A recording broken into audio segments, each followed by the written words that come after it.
Greetings, everyone. Welcome to our Friday community stream, Crusaders Court. As always, I am your community manager, Troy. Sorry about the delay. We were having some technical issues, but we got them all cleared up, which means we'll be going just a little longer just to make up for that time. With me today, I have one of our content creators, influencers, and modders, El Tyrannos. If you would like to introduce yourself, sir. Yeah, hello. So yeah, I'm El Tyrannos. I'm the creator of Community Flavor Pack, which adds plenty of crowns, headgears, and in the future clothing. Nice. So today we will be showing off the Community Flavor Pack, as well as discussing LT's work within the community, as well as the mods, the processes, the thoughts, and the feelings behind the modding community. As you all know, we are very dedicated to our modders. We are also dedicated to all of our streamers, content creators, and influencers out there in the community. So we would definitely want to give you the tools and the help if you want to create anything for the game, as well as just to get to an insight of what it's like to live a day in the life of one of our community content creators, and to get a feel for how it is, and if it is right for you. So we started. Where did we start? I did not see where you started today. Well, should we start? Yeah. Maybe let's just first show for those who don't know the mod. What kind of things we can find in there. So basically, for now, I work with a buddy named Saffron who is helping on 3D models. We also have some guys helping with translation, historical documentation, and so on. But for now, we are focusing mostly on headgears, as they are the most visible thing you have in your own portrait, and because they are easier to do, pretty much, and they give a lot of variety. Yep. So we have focused on several cultures. So for now, the Western, you can find plenty of helmets, makeups, etc. Right. We did some Vikings. Some Cuman, Slavic, Hungarian, Byzantine. Here you can see the Monomachus crown or the Komnenos crown. So you have plenty of things like this. So mostly on headgears.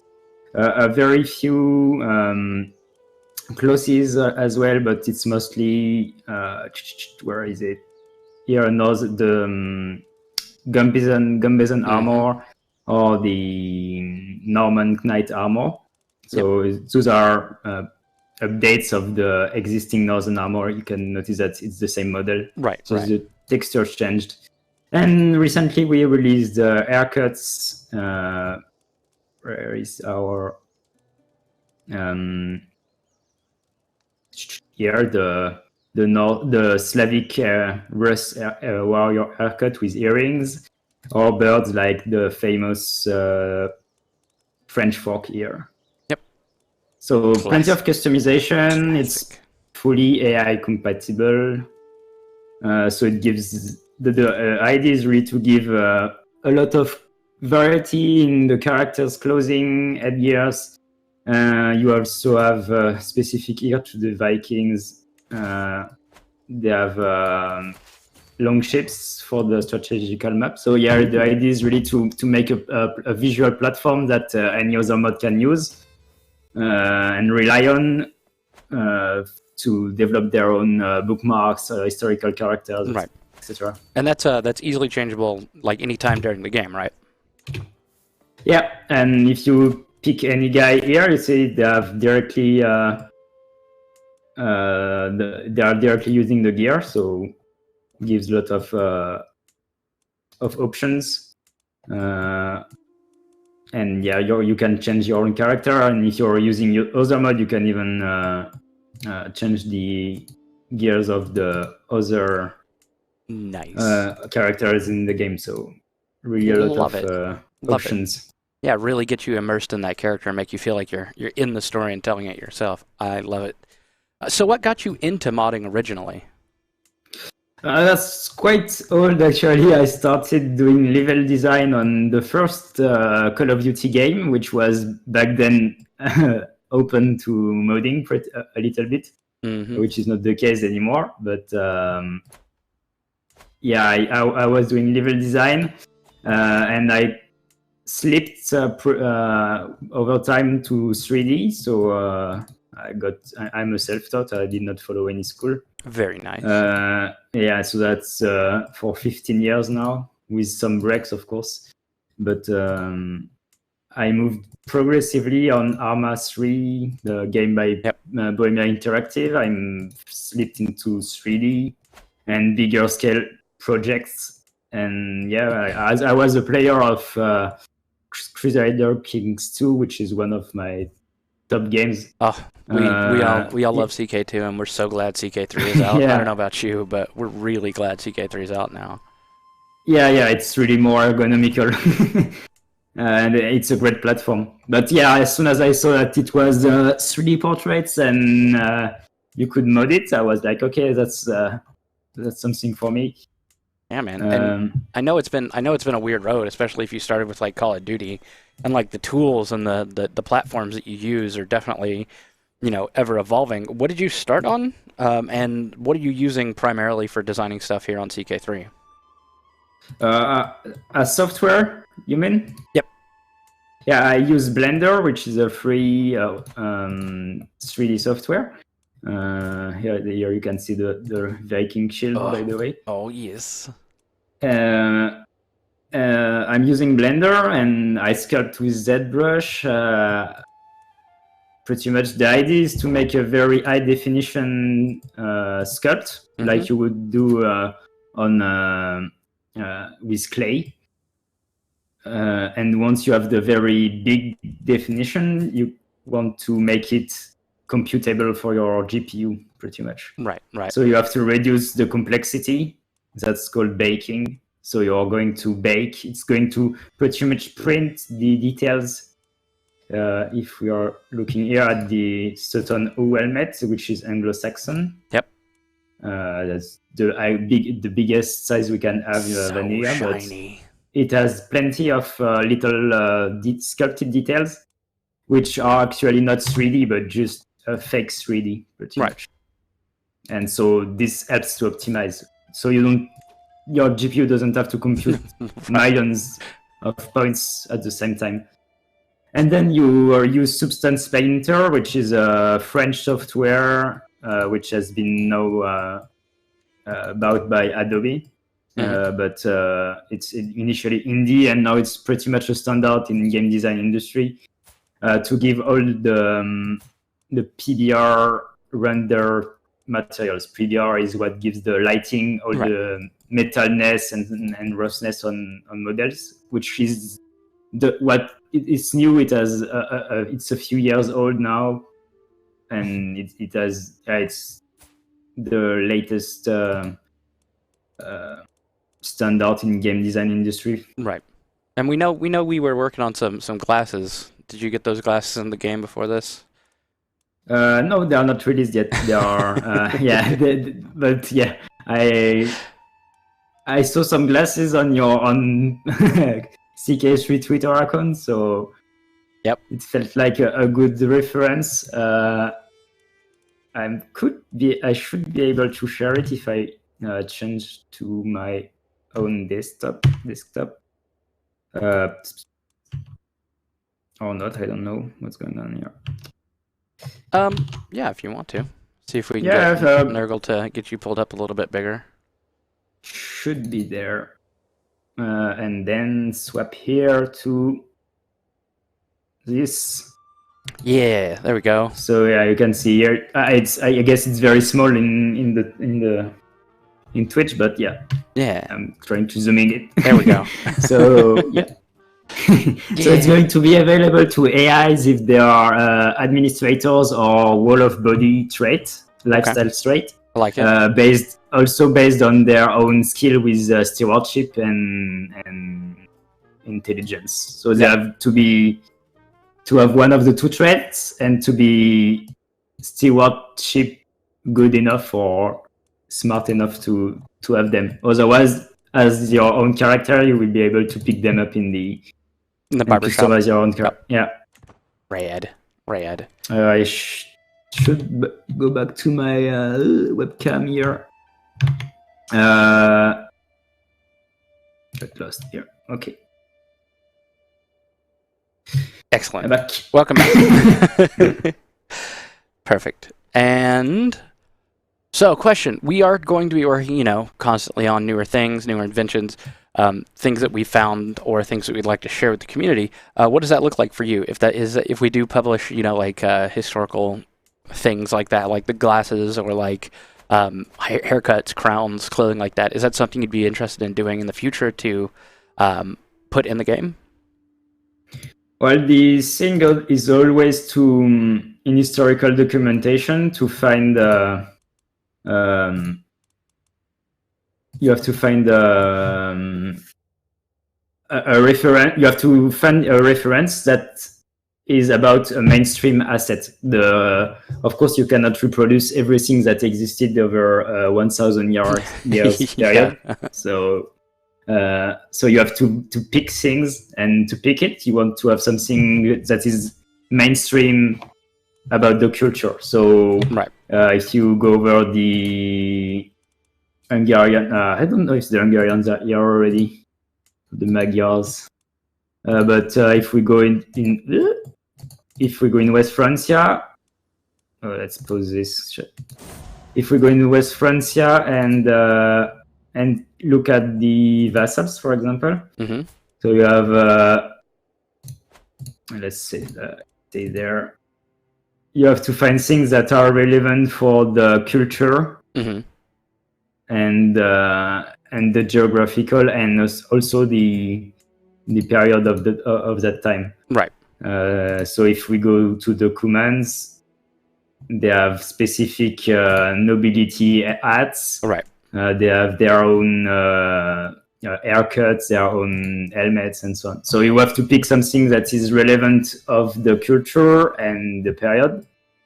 And then you need to find good enough references as the artist to find medieval paintings, but those are often not scaled correctly or not representative of the real look of the asset. And often the references are from reenactors or historical artifacts. Yep. So if you pick the Monomachus crown, it's probably they don't even know if it wasn't a bracelet or a crown. Right. So we assumed it was a crown just because it's a famous artifact. But then you have to find good enough references. Right. Which is, of course, about the hardest part of it. When we have good suggestions of things that seem interesting enough to do to fill the gaps that are in the vanilla game for now, like some cultures are a bit underrepresented or whatever, then we try to fill in some new relevant assets. So that's the idea pretty much. So how does that process work? Like, I mean, obviously, like you see something, you go, oh, that looks interesting, and you wanted to put it into game. How does that process work to like research, investigate, and then get it into the game finally?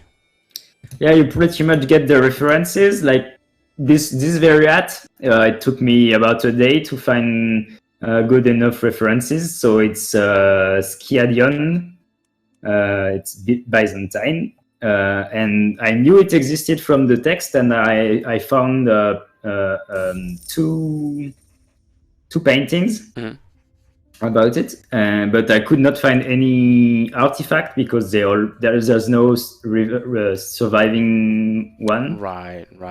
So what I found actually was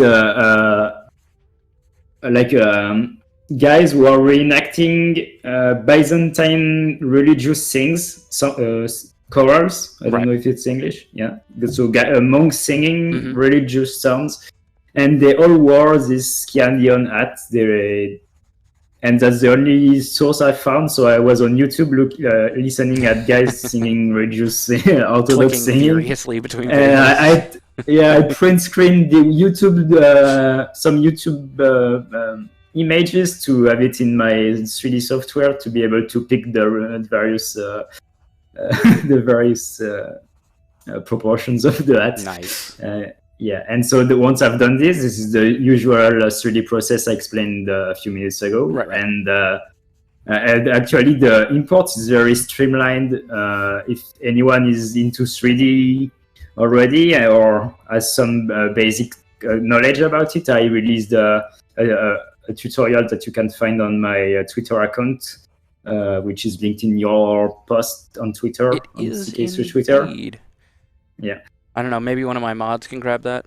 Any of the mods that are in chat, if you want to grab that Twitter link, that. But yeah, it's a very simple process to what I'm used to. I mostly worked on Arma 3, which is an engine which is an upgrade of Operation Flashpoint, which is 2001. So it's quite old. Right. Yeah. So the process is much faster now. You go straight from you don't have any post processing to do on textures or so. So it's quite fast. There we go. And thank you, Nico. So so like from start to finish, that process from like getting an idea or like reading something to getting it in game, usually how long does that take for you, and on average? It's if we take an average, I would say a clone is about 15 hours, pretty much. It depends on the complexity of the model. Right. I should try to share. Give me 1 second again. Yeah, take your time. It's the latest. So the next release we are going to have is about the southern Europe, so Iberian Peninsula and Latin cultural groups. Yeah. So like Sardinia, Sicilian, etc. And among them is. Let me swap back to my full screen here. I did the Iron Crown of Lombardy. Nice. Which a lot of people who are fond of Middle Age should know, I guess. Yep. So this one took me 17 hours to model. Man. Yeah, so no joke. And the import took me 20 minutes. so it really depends on the complexity. This one was complex because I actually painted manually all the little details here on each plate. Right. So 64 times. Man, that's rough. That is a lot of detail, sir. This one is quite complex. Yep. If you take a very simple helmet, if we go there to this, for example, I did it in one evening, so probably 3 or 4 hours. Nice. So it's a Varangian Guard helmet, so from Byzantine Empire. Was that 17 hours? Is that like the longest you spent, or have you spent longer on a piece? For now, I think it's my record. I also have the Puman helmet with the face mask, which took me a lot of time. Yeah, I can imagine. It's because we have... Where is it? I have to read it. Indian, blah, blah, blah. Here. Should be there. This one. Yeah.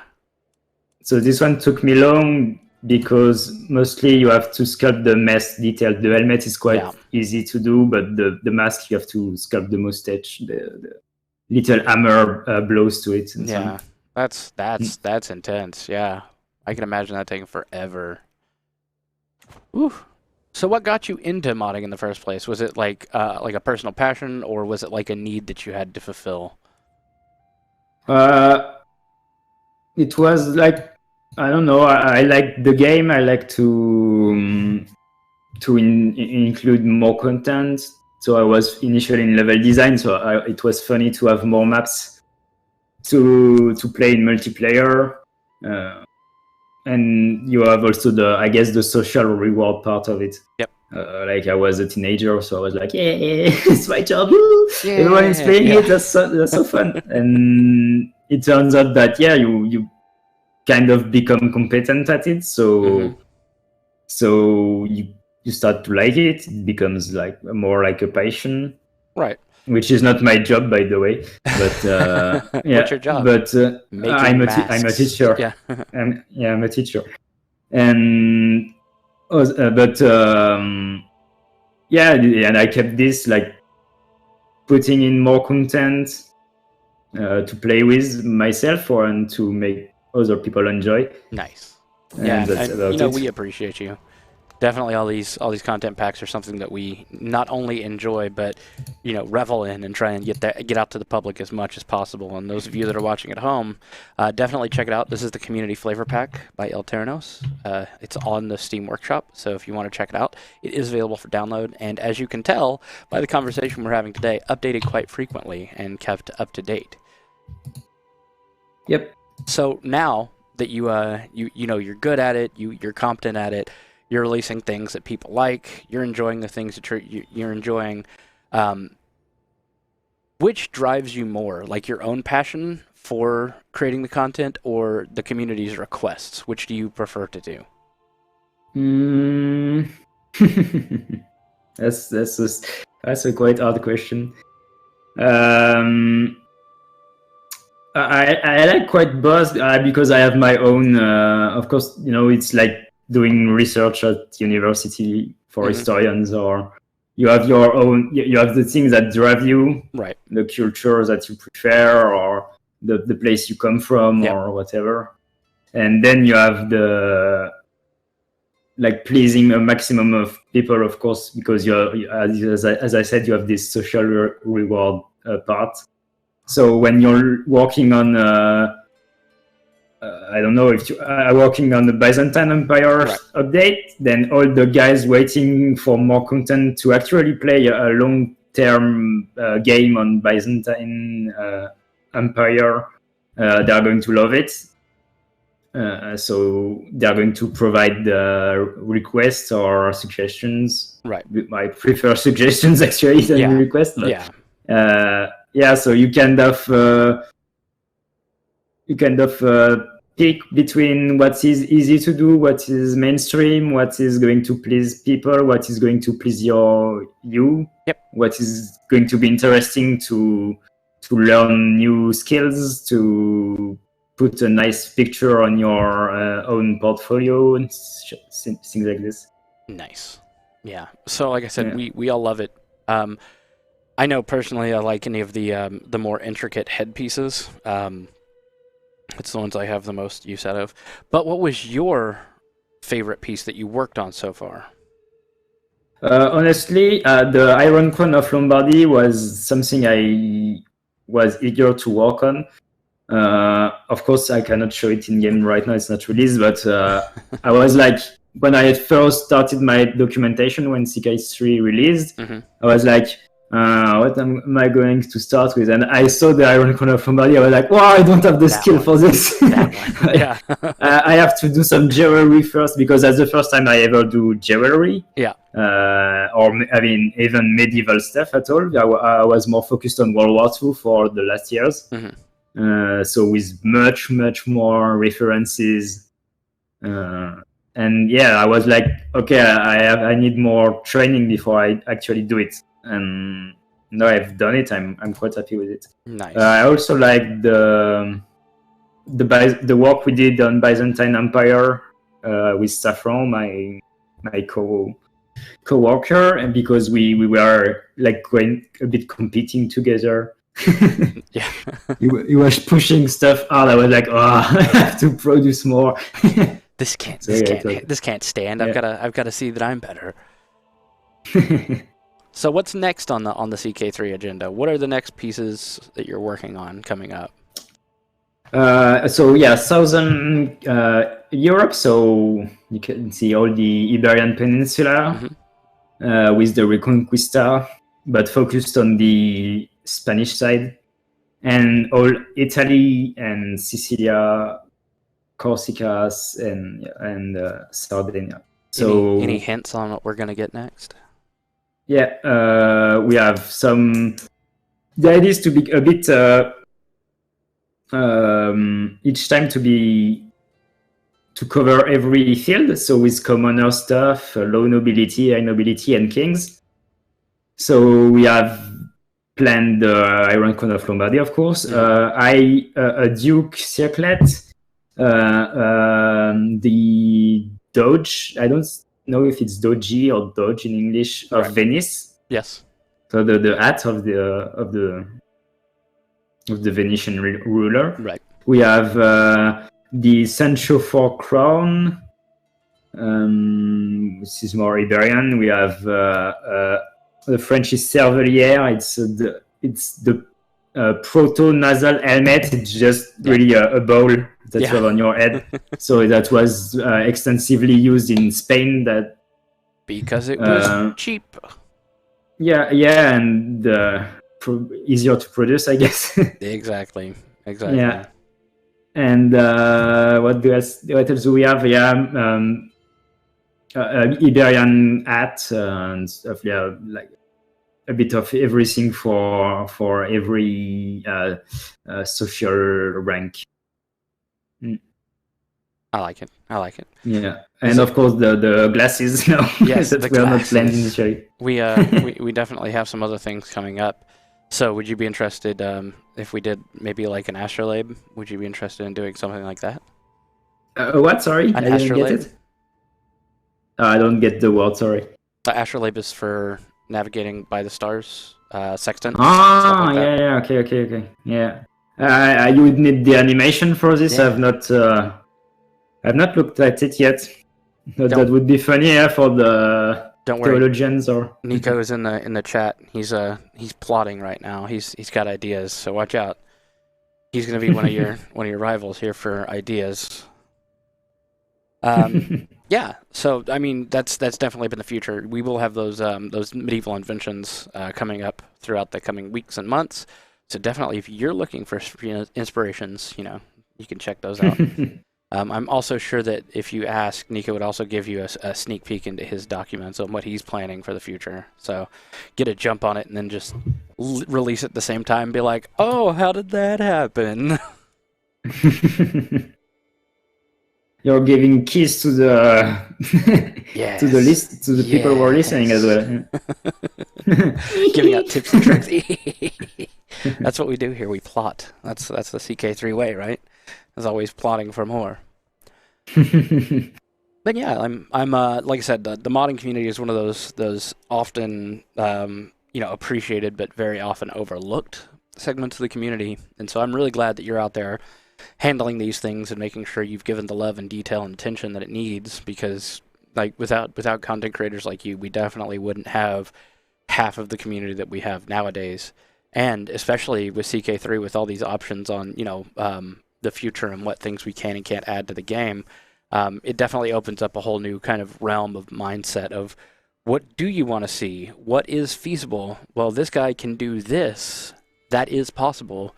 So you're out there driving our community to greater heights with these things. Your inspiration to them is definitely something I see on a daily basis, browsing through all of our social media. So thank you very much. Right now from me in the community. Yeah, I guess that was the idea also, to start quickly on it, to kind of create a platform, as I said earlier.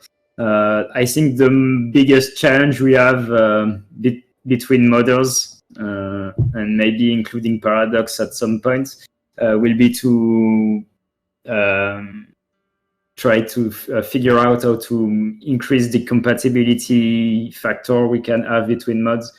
It's something that comes a lot, like bugs that are not bugs, but just incompatibilities between mods. So for now, we've managed to sometimes have compatibility patch, but it's not the ideal way. So maybe we can have something more opt-in, but that's on the technical side. So I think that's the biggest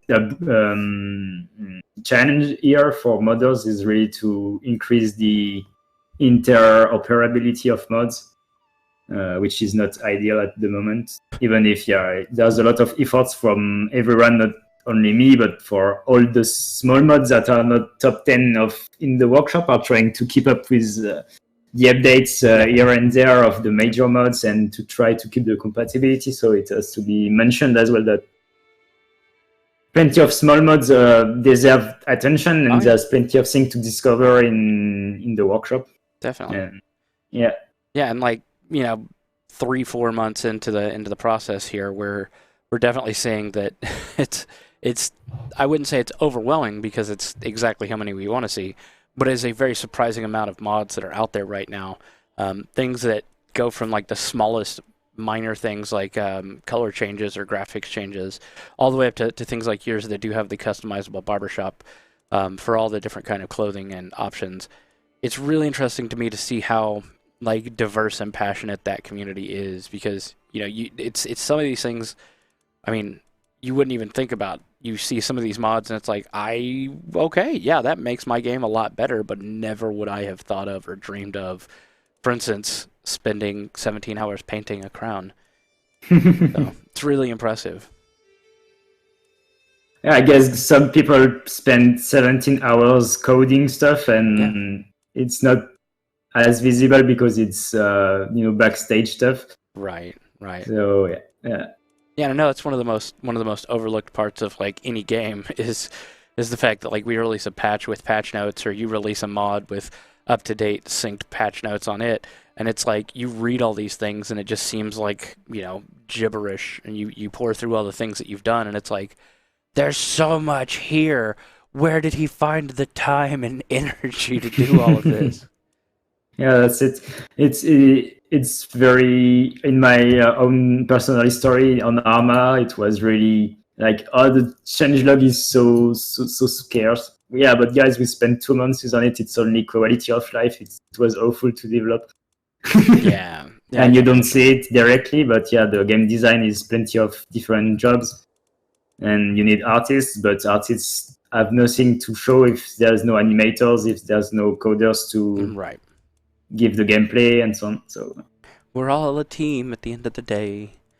Yeah, but it's just to me, it's just intense and impressive how much dedication and passion goes into these things. And while my passion is definitely there with you guys, and my intensity is definitely there, I think I come at it from a different angle, from the community perspective.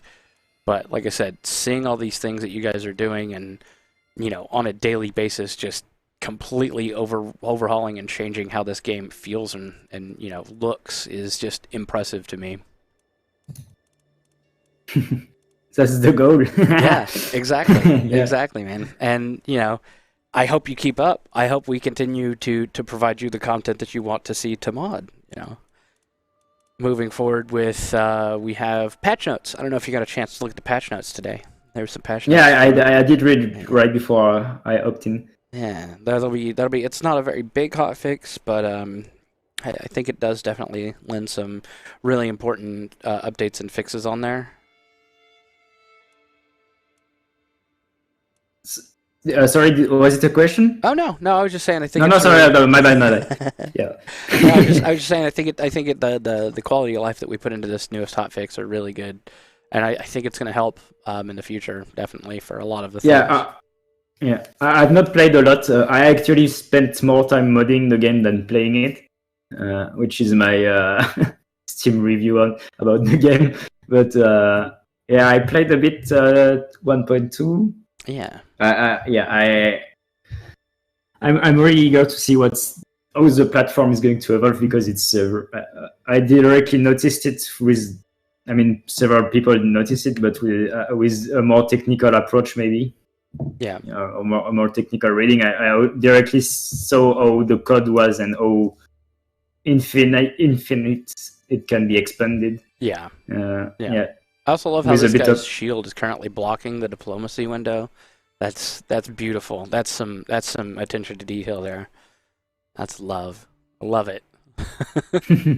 Maybe we could. I don't know. You're the boss here, but maybe we could answer in the chat some questions. I don't know. Definitely. Yeah, we just had a question came in with the if the mods are still disabling achievements, and is it something we'll address in the future? That is definitely something we're looking into, especially since a lot of these graphical mods, like the flavor pack, very specifically the flavor pack. I don't think you've changed anything that would change game mechanics, have you? You've just changed purely visual flavor, right? Yeah, the biggest change is actually assigning from the traits of the character. If we look for someone with like a drunkard, right? Let's find a hold drunkard. like, where are you? Not him. But basically, we added a bold air loss system recently in the last patch actually. That makes that if a character is old and has some stress coping trait, is going to become bold at some point. Is going to be whether completely bold or is going to experience air loss. Right. And it's the same if they are ugly. Let's find the thing is it's random, so it doesn't always happen. So I'm not sure I can find one, but whatever. Right. Yeah, that's the kind of thing that changed, but yeah, it remains visual. I mean, there's no. I wanted to do it, I did not. I'm not. I don't think I will. It's to do like a genetical trait about being bold with events or. I don't really want to go into this because I prefer to keep it as a platform, and then if someone wants to use the bold haircuts to create a bold trait and with proper events and something really nice that will affect gameplay, then you can go on with using the mod as platform. But I don't really want to go into this because there you're going to make someone unpleased because you coded it this way and he preferred this way, etc. Right. So I think visual is better. Yeah, and like I said, hopefully that'll be something we address in the future, because if you're not really changing the code of games, it does kind of get tricky, because if you launch something that's like, this is purely a graphical change, it's just making them look different, and then 3 months later you change the code in that mod so that it does change something. Yeah. Yeah, that's also an issue. For now, I try to have a very limited amount of files I edit, so I don't, begin to create more incompatibilities. Right. Yeah. Yeah, it just could lead to problems if somebody was. Yeah, it will definitely, because then the incompatibility is unseen, and people start to come up with, this culture is naked. No, it's just exactly. Yeah, it's just an incompatibility. Exactly. Let me see. We have another question from chat. Do the devs at Paradox actually do your research, like on Vassals of France? We have local historians, or is it just some Wikipedia and website research? So we do have historians that work for the company. They do their own research, not just Wikipedia, but they're actually historians. So they actually go into the deep dive history. We also reach out if we're not sure about things. We'll find like a cultural expert or a regional expert, somebody that knows a lot about the subject, just to see if we can get their expertise as well and get them to kind of consult on what we're working on. So it's not just we looked at a website for 15 minutes and then put it into the game. It's definitely like an involved process, and we do vet everything. So we have to make sure that it is like, this is accurate. Is this accurate? Let's check a secondary source. Is that the secondary source corroborating or denying it? Well, let's pick up a third or fourth reference as well. So we're definitely, in the business of making sure that we give you the best, most historically accurate and appealing at the same time traits that we can give you on everything. Like I know for instance, there was a whole issue with like when we first launched, there was one city that was on one side of a river. And there was a big up in arms, and everyone's like, "Oh, this is wrong. That city wasn't there. It's over on this side of the river." And we went back and like pulled all of our documents and historical references, and it was like, "Oh no, the city did start off on this side of the river and then migrated later in time." And it's like, "Oh, our historian actually went back and found records of that particular city being on the wrong side of the river." And it was like, "Oh no, it really was on that side of the river at that time period." What are we looking for? We're looking for August. Somebody that's August. With the laurels. Yeah, you can see some August, wearing the the laurel wreath. So it's based on them being actually Augusts. And also, I think it's diplomacy, so they must have 15 or more diplomacy. I like it. And they have to be also part of the Western Europe cultures, pretty much. So you don't have Indians or Muslims with laurel wreaths, only Western Europeans and so on. Oh, she looks so mad. She looks so mad. So mad. It's because she's possessed. She's possessed. That's why. She's eating her laurel wreaths on the morning. Just a little dementia. Never hurt anybody, right? Let's see. Another question. With mods adding so much content to the game, how do you plan for future updates, DLC, and do your plans ever get disrupted? Well, let me tell you, friends, game development, everything is always disrupted forever. That's how we work. No, but on a serious note, a lot of the things we have planned are 6 or more months in advance, and we have to work, doggedly to get towards those goals. So most of our plans, once we finalize an idea and have found the right path and the right way to do that, those changes don't happen overnight. That's definitely a long process.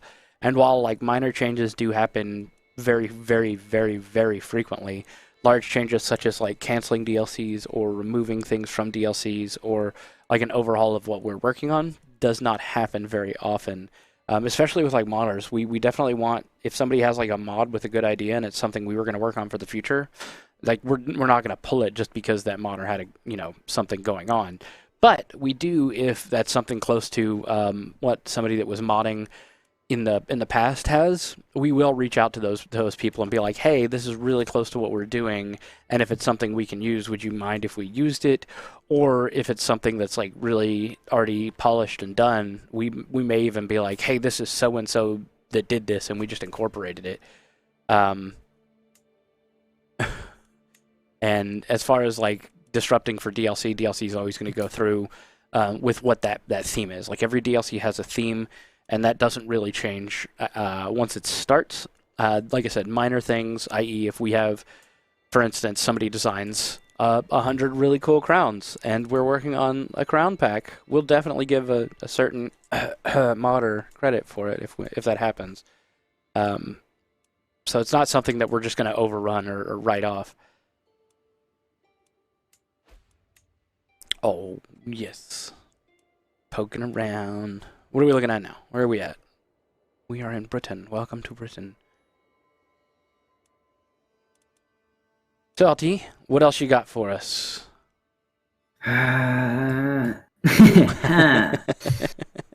Maybe just sharing resources. You can find our news on my Twitter account or the Paradox topic.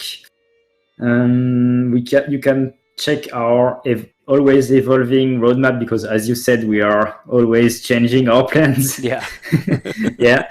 So we have a roadmap on Trello. We have what do we have?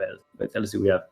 Anyway, you can find everything on the Steam Workshop or Paradox Mods page. You can find all the interesting links you would like to check out about the mod, especially the roadmap, I guess. Yep. Yeah, this one, just don't take it as final or this is going to happen. Right. Like, for example, the next update we will do after Southern Europe is focused on Muslims cultures, so Abbasid, Seljuks, basically all this southern Mediterranean part. Yeah. So that's quite large, and I've barely started the historical documentation on it, and just gathering suggestions that you can also send us, whether Discord or our GitHub. It's always welcome to have suggestions with a minimal historical documentation background, so we can quickly see, okay, that's out of the era, that's interesting, that's not. Right. But we're going to try to focus on the Muslim pack, and as I did not really start to pick some assets. The roadmap is pretty much empty. Yeah. But it's going to come afterwards, because we'll get there. Some things are easier to plan than others. of course. And based on your own. Asiak, Niku, Nurgle, one of you guys, could you grab the Community Flavor Pack Steam link for us, please, and drop it in chat so everybody can have access to that? And so, yeah, if you guys the Variant Gang World. Hey, hey, look at that. I have to... He has to... come on. Use the helmet. There. Now you are a Variant Gang World. Thank you, Nurgle. Where was it? There. Ha! Perfect. The right headwear for the right job. That's it. Perfect. Varangian, perfect. I did not know that there was a trait for it. Yep. I'm going to look at my code, I guess, tonight. Yes! Changes. Yeah, so I did not expect I would be able to, but I guess that's because he's my son. Yeah. But some mods allow you to edit any character at any time. So yeah, it was funny to adapt to for my son, but nice. Nice. Yeah, so if you guys are enjoying this mod, this is the Community Flavor Pack. The links are now in chat. So if you wanted to grab that, feel free. It is updated very frequently. We are also constantly trying to make sure that it is compatible with all previous save files and previous versions of the game. So definitely keep on top of those. And we will make sure that we are linking them in as much as we can in the future. But yeah, for now, like, we've done a good job today so far. This is a really good mod. I'm enjoying it. I know I am. Yeah, and Alternos, thank you so much for coming out and joining us today. Thank you so much. Thanks for inviting me. Yeah, definitely, dude. And thank you so much for making this mod. It does definitely, help with the immersion and make me feel more like I'm there and part of this game. Certainly. And Niku says thanks from chat, and thank you, Niku, for being here. And thank you, Nurgle, as always, for your support behind the scenes, sitting in the booth, judging me, always judging me. Alternos, thank you again so much for joining us. For those of you out in the community, definitely check out this Community Flavor Pack, available on all of our mods. Check us out on Discord and on social media. Make sure that you are following us on Twitter. Also, if one of the mods could drop Alternos' Twitter into the chat, that would be rad. Make sure you're also following him. In the meantime, thanks for joining us for Crusaders Court. Thanks for joining us this week, and we'll see you next time, guys. See you.